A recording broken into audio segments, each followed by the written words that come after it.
Listen, no one can convince me that karma is not real. You can't convince me. Seriously, I don't care about your argument, but you literally cannot convince me that karma is not real because it is. And I know that, we live in a system where we are always thought to be good people, to the point where we're harming ourselves. But in the meantime, we see people like this monster, P. Diddy, living his best life for decades and abusing people. Listen, the abuse is out of this world. I'm not even going to get into what's in that indictment. I'm just going to share my thoughts on this situation. But all I can say is that karma is real, and there's always consequences to your actions. Okay? We're all going to suffer the consequences. There's nothing wrong in making a mistake. You might make a mistake and hurt someone, okay? And then, you feel remorse or whatnot, and then, you hope that the person forgive you. But hurting people over and over and over for decades, you are going to meet your comeuppance at some point. You're not going to get away with it. Even if you got away with it in this life, which I thought you would have, because I realized monsters like Diddy, like these monsters, I realized like their karma is built in, like they have to see their karma in this life because these people have no soul. They have no soul. So they have to suffer the consequences. Nobody is free of the consequences of their actions. Nobody. So you can go about life pretending that everything is okay while at the same time performing heinous acts behind closed doors. It's only a matter of time that all of that action, which is basically what karma is, all of that action is going to catch up with you. With every action, there's always an opposite, or is it opposite or equal? With every action, there's always a opposite and equal reactions. I can't remember how the saying goes, but kind of goes like that. I'm just paraphrasing at this point. Justice for Cassie. I know Cassie is happier, but even when you look at her photos now, where I know she's happy, she's a lot happier, but look at the pain in her eyes, y'all. The pain in her eyes. She's a strong woman because I couldn't. Like, I couldn't. I'm surprised that she was not unalived with overdose or something, or unalive herself. I want to talk about the freak offs briefly because that 1,000 bottles of baby oil that was found in his home, diabolical. Like, what do you need that much baby oil for? Who needs that much baby oil? If you've ever had a bottle of baby oil, you know that shit lasts forever. It lasts forever. Like it really does. Nobody's that ashy. No one. So why do you need all this baby oil? Like that's insane. And one of the things that jump out to me as well in that indictment is the fact that these freak also go on for days, y'all, days. A lot of these people or these ex-workers would be injured, and if they didn't want to participate in the freak offs, like he would literally throw stuff at them, hurt them, etc. These people had to hide until their bruises were healed for days, sometimes weeks. Like, that is not a quote-unquote freaky person. That's a monster. That's a monster. And those freak offs were rituals, okay? They were basically energy harvesting, soul harvesting rituals. Every time you took part in that freak off stuff, you were given a part of your soul every single time because the soul is fragmented, okay? And of course, the fragmented soul and stuff like that, I will reserve that for another conversation on my metaphysical tier on my Patreon. But yeah, your soul is fragmented. And every time you participate in any of these activities, you go to a Diddy freak off, your soul is being harvested. The more abuse, the more of his energy that he harvests from you, and the more he becomes successful, the more he becomes famous. Because let's be real. Let's be real. Diddy doesn't have talent. I'm sorry. He's not talented. He's not a good rapper. I don't think he's a songwriter or anything like that. All he is a producer. He produces their music, okay? Anybody could do that shit. They say he's also a businessman. I mean, he has like an agency and stuff. Like, okay, he has businesses or whatnot. But come on, there are so many people out there that are way more talented than him, that are better leaders than him, that have businesses that are nowhere near as successful as Diddy. Nowhere near. And they work really hard and they put a lot of energy into their work. But at the end of the day, if you're siphoning off energy from multiple people, not only is that parasitic, but it's also fucking demonic. But, if that's what you're doing, of course you're going to become successful. Like literally everything you do is going to become successful because that's the energy that you've harvested from others, okay? He's been harvesting the energy of so many people for decades. And not just harvesting energy, he's also been destiny swapping. Destiny swapping. I heard someone talked about this on YouTube, and I know what this was, but I didn't know there was a name for it. So this person, and I can't remember who I heard it from. I did not invent the term destiny swapping, just so you all know, but it perfectly describes what's happening here and what's been happening with Diddy and everyone for decades. Okay, he destiny swapped with Tupac allegedly, Biggie allegedly, because, and I'm saying allegedly because at the end of the day, it's a legal issue that's happening right now.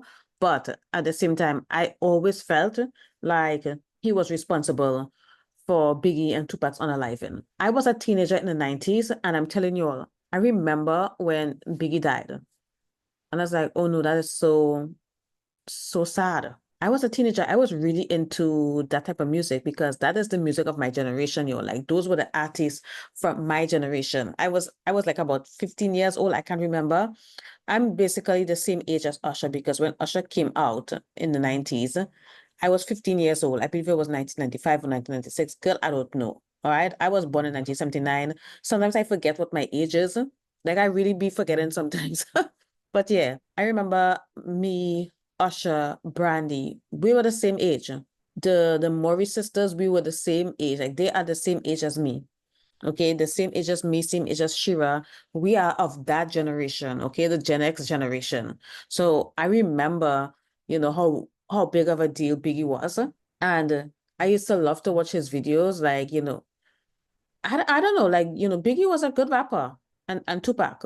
But I remember when Puffy did that video with, I think it was Faith Evans, and the name of the video was, the song was Missing You. And when I saw that video, I just felt like Diddy was looking, or Puffy, or Puff Daddy as they used to call him back then. He looked kind of smug in that video, but something, like the minute I saw the video, it's like I got a download. And it was like, I got this message and it said that Puffy unalive Biggie.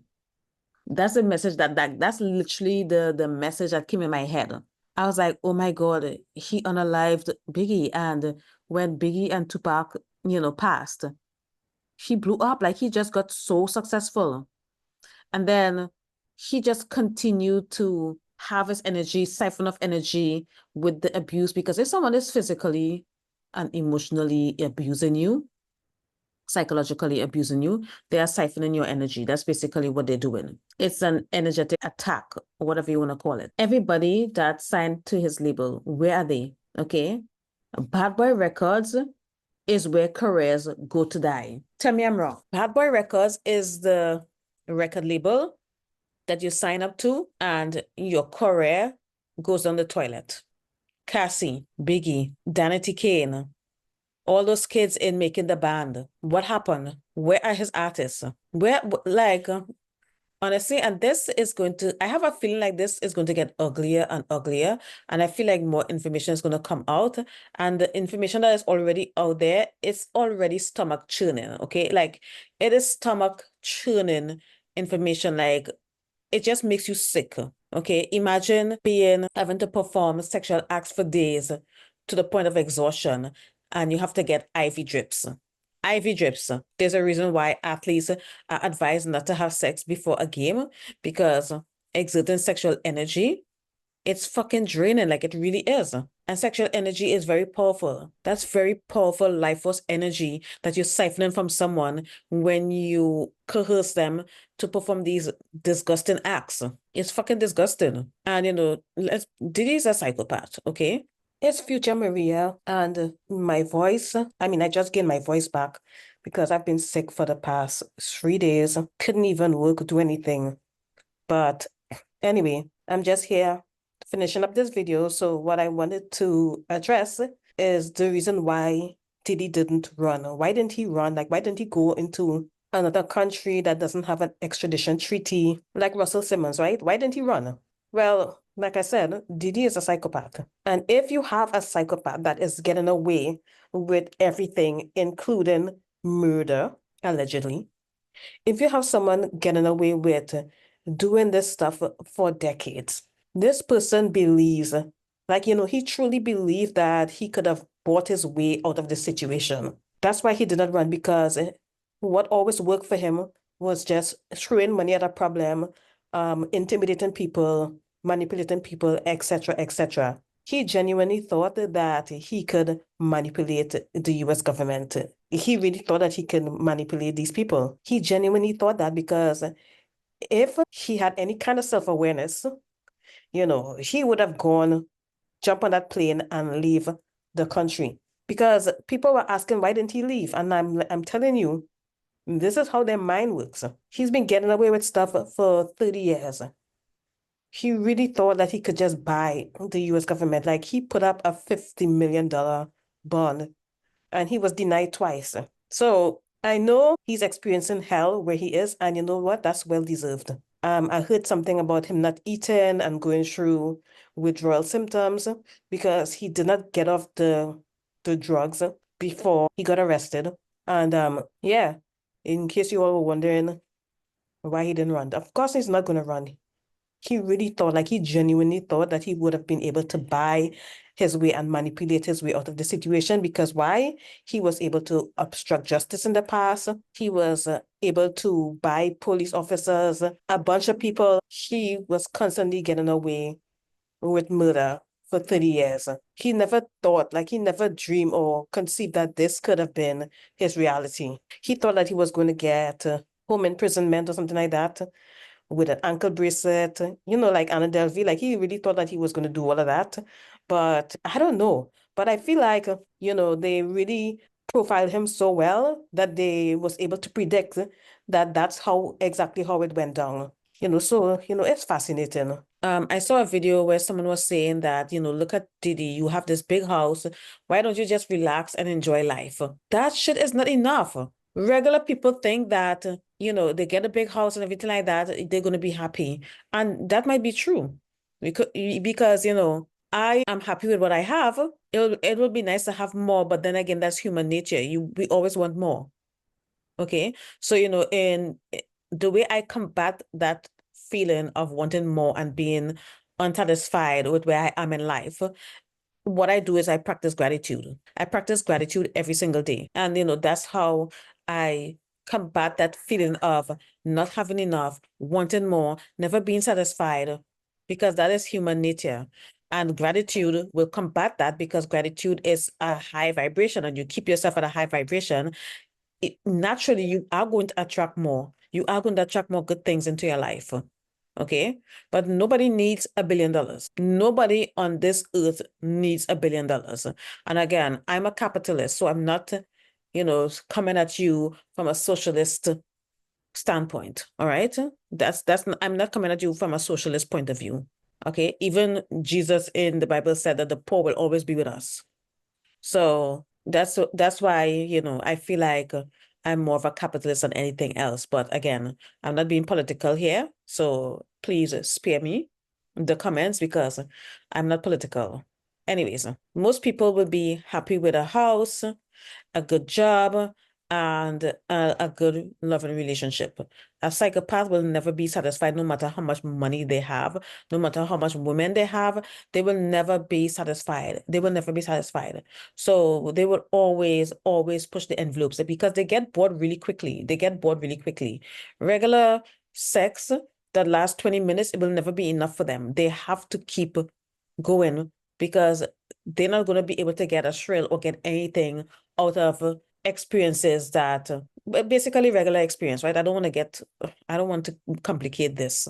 So, someone looking in from the outside is going to think, well, why didn't he just, enjoy his life and enjoy his wealth or whatever without hurting people? Because he can't. The wealth and the money is a means to an end. It's all about power. That's basically what it is. And you can't control and abuse that many people and exert power without money. Okay? You need the money for that. So the money is a means to an end. They really don't give a shit about money, but they know that money holds a lot of power because a lot of people will literally sell their soul and their booty hole for some money. People would do that. Whereas someone like me, I value my peace of mind more than anything else in this world. So no amount of money would even cause me to do something like that. Like no amount of money would make me consider even doing that, putting myself in that situation. I'm not desperate. I'm comfortable. I love having a peace of mind. So that lifestyle will never be attractive to me. But people in the industry, because the music industry, Hollywood, oh my God, Hollywood is so predatory. Anyone that comes in there talented with bright eyes, they're gonna suck the soul out of those people. That's what they're gonna do. And some of our favorite stars or people that we saw on TV that like for example, Sister, that show with Tia and Tamara, those girls barely did anything. I mean, they did work, but those girls deserve to be bigger than they are right now.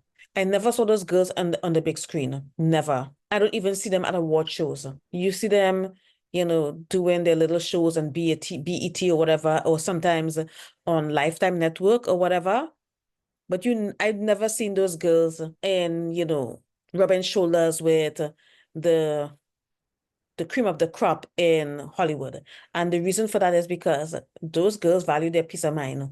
They were raised well. They were not desperate. So you know what? They kept working. Those girls kept working. It's just that they were not making the kind of money like, let's say, I don't know, Jennifer Lawrence or Halle Berry, those people like, no, they were not on the big screen. They were not willing to sell their soul. They were not willing to do nude scenes and none of that stuff. So what do you want? Do you want the fame and the money, or do you want to have to be comfortable and have a peace of mind? Because sometimes it's not always worth it, you know what I mean? And I feel like, people nowadays are kind of tired of Hollywood and celebrities because I can see it. Now people in Hollywood and these Hollywood kids, they're out here being influencers. I mean, times have really, really changed, y'all. But in conclusion, I am just happy that Diddy is in jail. I hope he never gets bail because he did try. I think he tried twice. Hope he never gets bail, and I hope he gets a life sentence because that man is a menace and a danger to people. He's very violent. His default setting is rage and manipulation. And I knew, like, I didn't know, I don't understand why people couldn't see that this man was evil. Like, look at his face, y'all. Look at it. Look at his eyes. I knew from since the age of 15 that there was something off with this man. Okay, I could have been older than 15 because I can't remember how old I was when Biggie died, but I was in my teens when that happened. I think it was 1997 or something like that. I can't remember. But I remember watching that video, Missing You, that Diddy did, and it was huge. His career took off after that. Okay. He sacrificed Biggie. But anyways, justice for Cassie, justice for Bieber. Usher could burn in hell. Him and all them niggas, Meek Mills and all of them, like they need to burn in hell. Thanks for listening.